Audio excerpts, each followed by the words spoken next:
महायुतीच्यावर परिणाम व्हायचा काही विषय नाही. महायुती पूर्ण सक्षम आहे.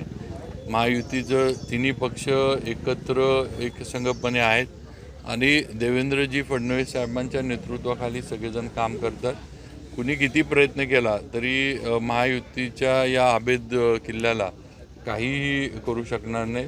लोकांना शेवटी राज्यामध्ये काम कोण करतंय हे खासदार फुटीनंतर दौरे करणं वगैरे हे तात्पुरतं आहे, पण शेवटी आज राज्यात कामं देवेंद्रजींच्या माध्यमातून एकनाथ शिंदेसाहेब असतील, सुनेत्रा वहिनी असतील यांच्या माध्यमातून चालली लोकांना दिसतात. आज इन्फ्रास्ट्रक्चरची कामं मुंबई सकट सगळीकडं राज्यात चालू आहेत. आज आता आपल्या जिल्ह्यात पण हे ADB होतं पूर्वी. आज सातारा जिल्ह्याला मला वाटते कमीत कमी 1000 कोटीची कामं सगळ्या म्हणजे जिल्ह्याला मी म्हणतो, नुसतं सातारा नाही, संपूर्ण जिल्ह्याला ADBमधनं आपल्याला रस्ते साधारण 1000 कोटीचे रस्ते सातारा जिल्ह्याला नवीन मिळाले. ही कामं झाली. आता पुढचे ग्रामविकासचे पण मोठ्या ग्रामपंचायती जोडायची योजना ती पण मुख्यमंत्र्यांनी आता येते, त्याची पण कामं आता सुरू होतील. जयकुमार गोरेंच्या विभागाची कामं सगळीकडे चालू आहेत. निधी मिळतो आहे. थोडं कामामध्ये पुढं मागं होऊ शकतं, पण शेवटी लोकांना कामं पाहिजे. हे आता म्हणजे खासदार फुटल्यानंतर फिरणं हे नाही. ज्या त्या वेळेला जर थोडं लक्ष दिलं असतं किंवा ज्या त्या वेळेला पार्टी म्हणून तर हे झालं पण नसतं ना.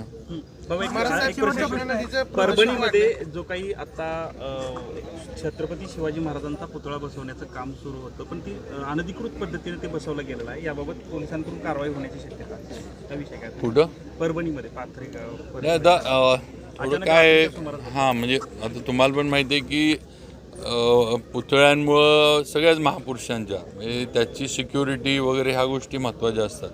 कारण जर कुठेही बसवलं आणि त्याची काही विटंबना झाली तर बाकीच्या म्हणजे जे आपण दंगली विंगली हे प्रकार होतात. व थोडं सरकारचे काही गृह विभागाच्या अटी शर्ती नॉर्म्स आहेत, काही हे आहेत की बाबा ते पाळून हे बसवावेत आणि त्याप्रमाणे परभणीतल्या ह्याच्यावर पण त्यांनी परवानगी घ्यावी. प्रशासन त्यांना नक्की परवानगी देईल.